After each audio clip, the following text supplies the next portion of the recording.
Okay, so here we have the little microcontroller, your input for your 220 here. Or right now I'm using 110 for this example, but you usually have for 110 you have your line one hot, and then your neutral, and carry it through here. Same.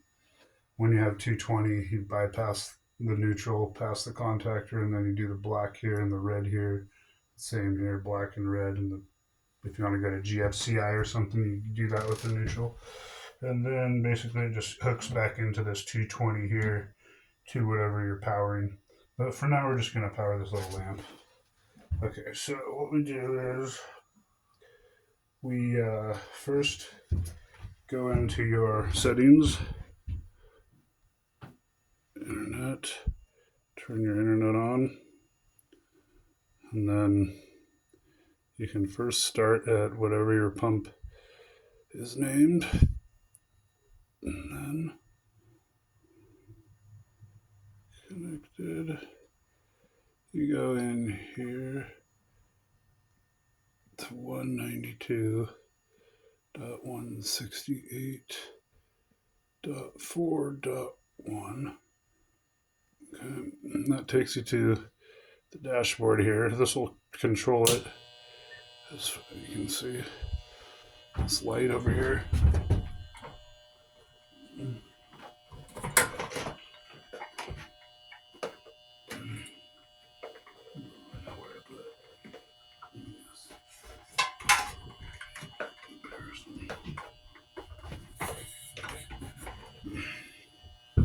And then you can turn it off here. So that's one way of doing it. So that's kind of your back end way if there's no internet or anything.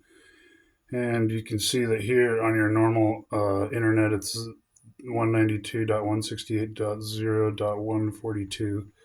So now we go to your regular internet. You usually use a 2.4 gigahertz network instead of 5G for sensors and stuff. So done. Now we go to that 142 address. So we go to here, 192.168. Oops. .0.142. So this is the other dashboard from if your normal Wi-Fi router is working. Okay. And then from here, it has a link that takes you to your custom dashboard. So you can go here. And this takes you to your pump stop, pump start. What if the pump is off, it's 0. If it's on, it's 1. And then here is your graph saying how many times it started and stopped throughout the day.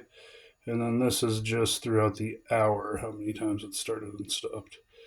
So if we push start here, it takes a little time because it takes about every 10 seconds, I believe I have it read, a little less. Okay, and then to stop it, you simply push this button.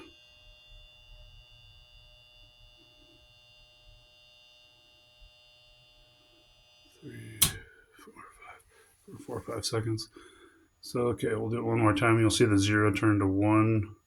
And then let's see if we can see any change here. On this side over here.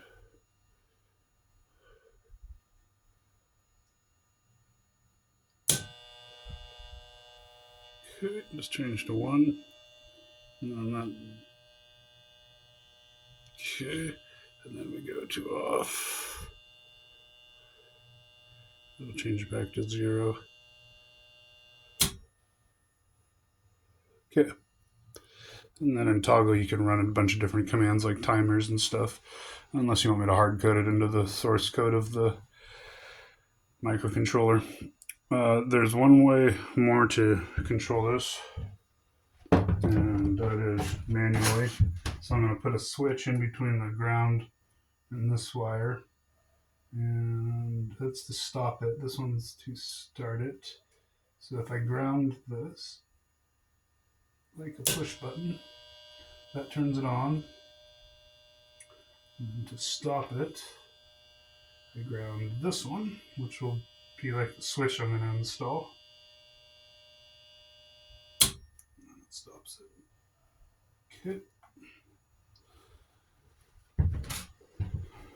Now that's about it. So this is for 110, like I said. So you'll have your, for 220, your neutral bypass and everything. Your ground coming to here, that all ties together. And then your black here, your red here, those go through. And then it just carries on to your, to whatever your pump is over here. Power comes in through here, out there. This is the 12 volt. Breaks it down from 220 or 110 to 12 volt. This bucks it down to 5 volt to run this. So before this, you can run valves if you want that are 12 volt valves. So basically the 220 comes in here, and out here goes the 12 volt. And then this is the 24 volt AC sensor switch that is connected to this contactor that turns this, connects these wires to these wires. And then you're just breaking the signal wire from, or what powers this, you're breaking that connection and putting it through this relay. And that's how you turn it on and off. So then this has a pin coming out into this relay, switching this on and off, turning this on and off, and then this does the same. Or then it also sends it to the cloud and does whatever it needs to do to put it on this dashboard. So guess that's about it. Wildfire Watchdog, full effect, over now.